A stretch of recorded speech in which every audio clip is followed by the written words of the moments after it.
Ang totoo sa panayam ni Julius Babaw kay Sarah at Curly Discaya, 40 sasakyan, flood control projects at mga katanungan ng bayan. Noong Setyembre 2024, ininterview ni veteran journalist Julius Babaw ang mag-asawang Sarah at Curly Discaya.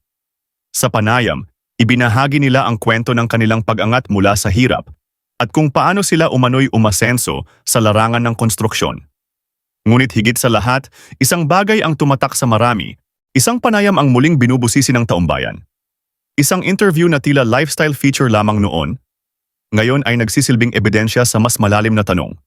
Saan nga ba nanggaling ang yaman ni na Ate Sarah at Kuya Curly? Ang ipinakitang koleksyon ng mahigit 40 luxury vehicles, Bentley, Mercedes-Benz, at isang Rolls-Royce na may Hermes orange leather at night sky ceiling effect.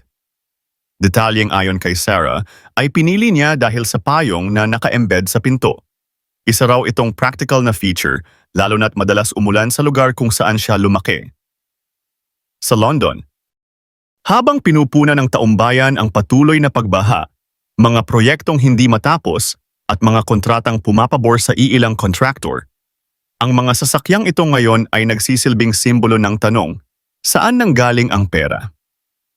Ang sagot ng mag-asawa, legal daw lahat, malinis daw ang pinagmulan, at ang panayam na ito, ayon sa kanila, ay simpleng kwento lamang ng tagumpay.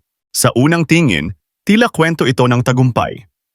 Ngunit sa gitna ng investigasyon ukol sa anomalya sa flood control projects, muling napagtuunan ng pansin ang panayam. Ayon sa mga ulat, ang mga kumpanyang konektado sa Discaya couple, Alpha and Omega Construction at St. Timothy, ay nakakuha ng halos 30 bilyon na halaga ng kontrata mula sa DPWH sa loob lamang ng 3 taon. May mga ulat ng overpricing, ghost projects, at substandard na konstruksyon.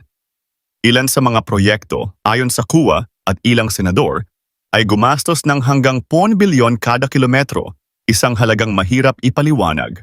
Naging bahagi rin ng diskusyon si Pasig Mayor Vico Soto na sa isang post ay binatikos ang mga interview na aniyay tila bayad kapalit ng magandang public image.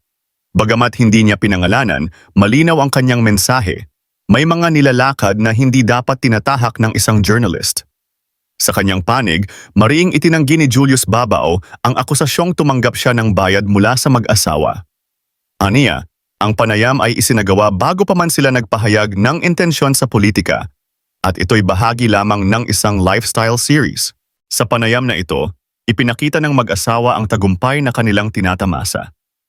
Ngunit sa harap ng mga tanong ukol sa pondong bayan, ang hamon ay hindi kung gaano karami ang sasakyan, kundi kung saan ito nanggaling. Hindi ito kwento ng selos, ito ay kwento ng pananagutan. Kung kayo ang masusunod at tatanungin, anong parusa ang dapat gawin sa mga magnanakaw sa pondo ng bayan? I-comment ang inyong opinion sa baba at huwag kalimutang i-like, share at mag-subscribe para sa mas marami pang political expose dito.